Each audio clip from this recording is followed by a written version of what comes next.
obviously, Mason, we obviously loved it and got him here, third round. Kids, comes from a smaller school, 1AA division there, in South Dakota, but the kid's tough. He plays football the right way. He loves football. He wanted to be a Steeler. I know that, just talking to him, working the kid out. So we're obviously excited to have him. So we got obviously have him penciling it at the guard position, and he'll come in and compete from day one.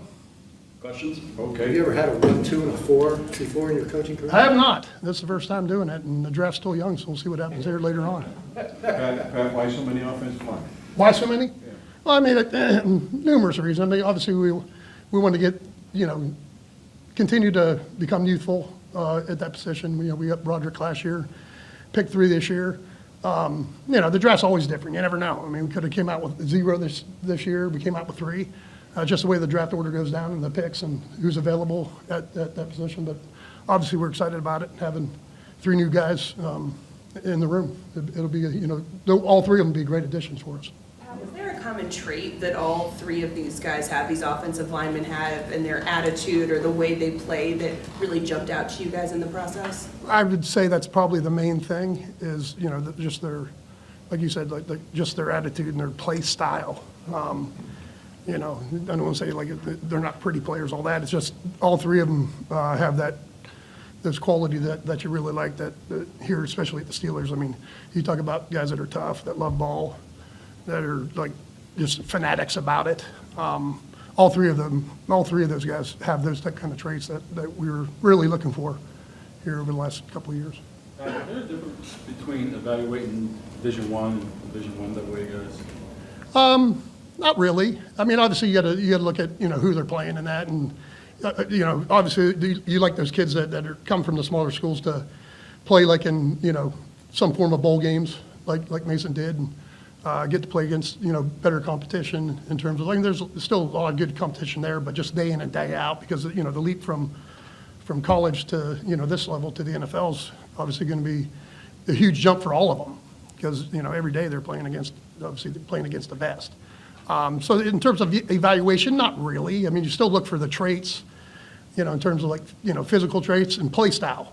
Do they have that? And do they, what redeeming qualities do they have that we really love? And then their makeup, their background, their makeup, their play style, the way they're brought up, and in the athletic realm and football and that's what we all look for.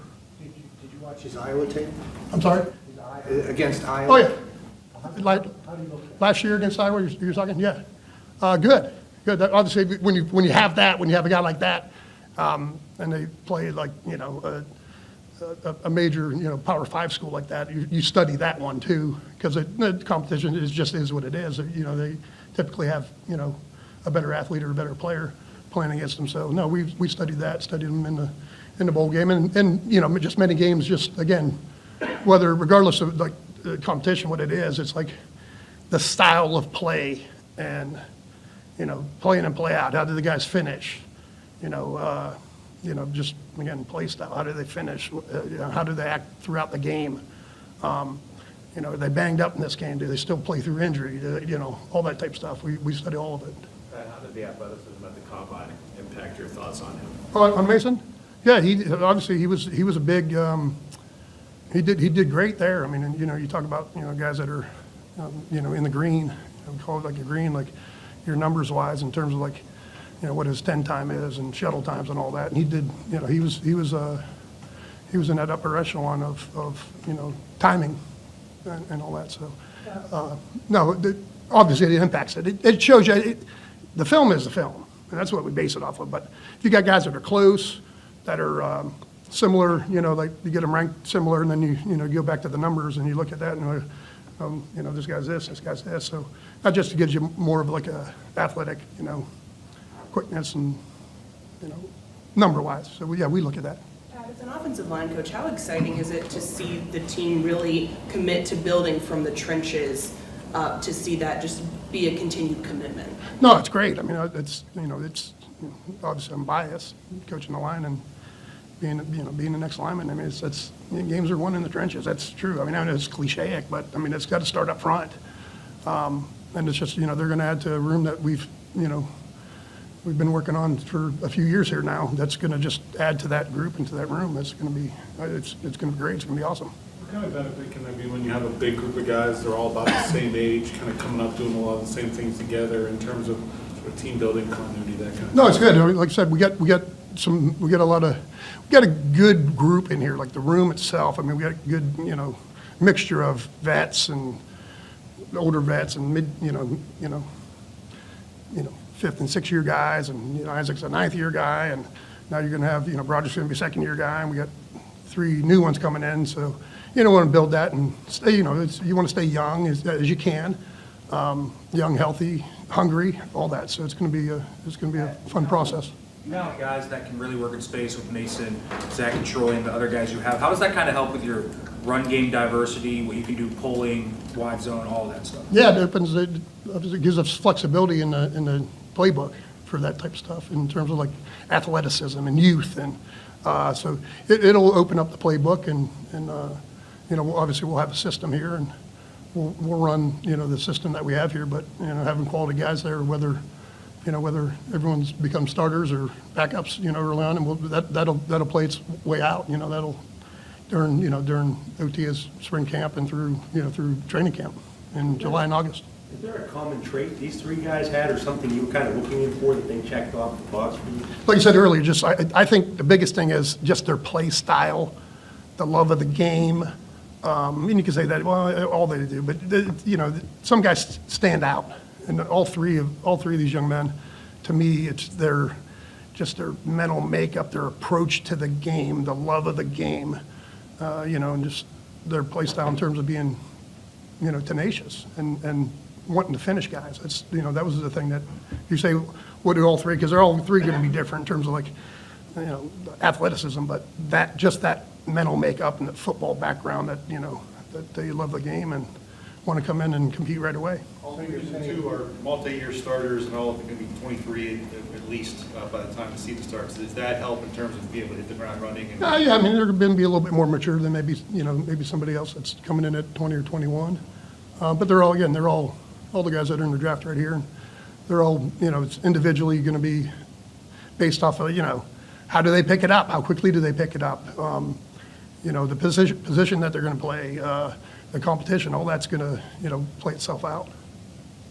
Zach talked about how he likes to woodwork. Troy has hobbies like playing piano, cutting hair. I mean, is there something that you like to see in these offensive linemen that have hobbies outside of football? I mean, what does it kind of tell you about how their mind works or their approach to things? Yeah, no, it's fair. I mean, like you say, like woodwork and that, he likes to build things with his hands. So that's, whatever that is with his mental capacity in his hands. And, Troy was the team barber, like you said. Yeah, it's always neat to just find out like what drives these young men, and just so coming in, this is what his hobbies are.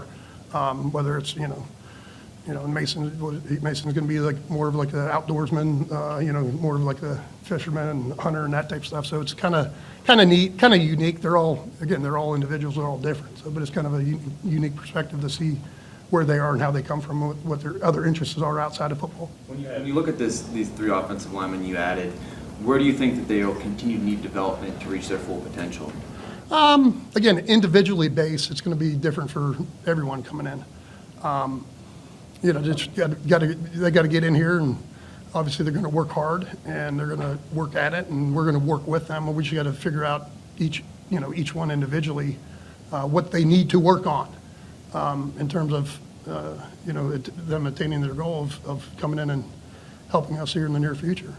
Pat Mason coming from a lower level. Do you remember when he first popped up on your radar and what caught your attention about him? I mean, this whole process with him, and like most of the guys, was from the combine on, or actually, maybe just before the combine. You go to the combine and you try to peak all these guys to have an idea of who they are.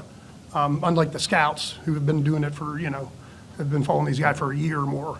As a coach, you're watching these guys going into the combine to just get an idea who they are, and then like you said about like Mason with his numbers at the combine, and the other guys too.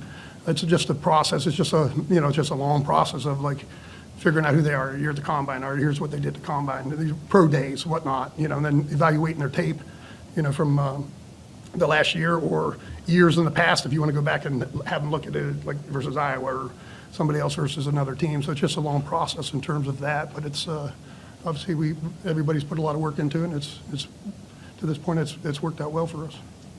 Is the word ass kicker an apt description of Am these I allowed to three? say that? Am I allowed to say that word? That's why I said it for you, man. Go ahead, say it again. The word ass kicker, does it describe these three offensive linemen you've drafted? I would say yes. I mean, that's that common, like I said, the three things that these guys have is these guys are tenacious. They play the game the way, quote unquote, the right way. I mean, they're the love of the game. All three of them truly have that love of the game and the passion for the game. And they want to get going right away, and that's obviously exciting for me as their position coach to work with them. And when Two you have- more here. You have a number of guys that haven't worked well together. How do you accelerate that communication, and try to build that bond as quickly as possible? Yeah, just a lot of work. It's going to be a lot of work down here over the next several months to find out, first of all, get them here and find out what they can do, where their comfort zones are, where they're not, where they're uncomfortable, and make that comfortable for them, and just hands-on, and just it's going to be a fun process, and it's going to be it's going to be coming in in the NFL. It's, they're going to have obviously their ups and downs being young, but just the mindset and the mental makeup that they have, just keep working with them every day and keep getting them better each day. Last one. In what way have you seen the offensive line change the most since you got here and you've now had a couple years and several draft picks? But how has it changed? What would you say like the defining characteristic is? I think with the draft picks that we've had, we got 2 last year and with Broderick and Spencer, and then we get 3 now, and then the free agents that we brought in too. We've essentially changed the look of the room. In the last 2 years, we've changed the look of the room. It's new guys. It's new guys, new starts. I can't say there's not a guy in this room that they come every day. They want to work. This group wants to get better. They really love the game. They're a tight knit group together. They do a lot of things together. It's the kind of it's the way I'd like to put a room together, a thought process of like coming to work every day and enjoying it because they enjoy it and they want to get better. So it's just a mixture of all that. Thanks, Pat. Yep. Awesome, thanks.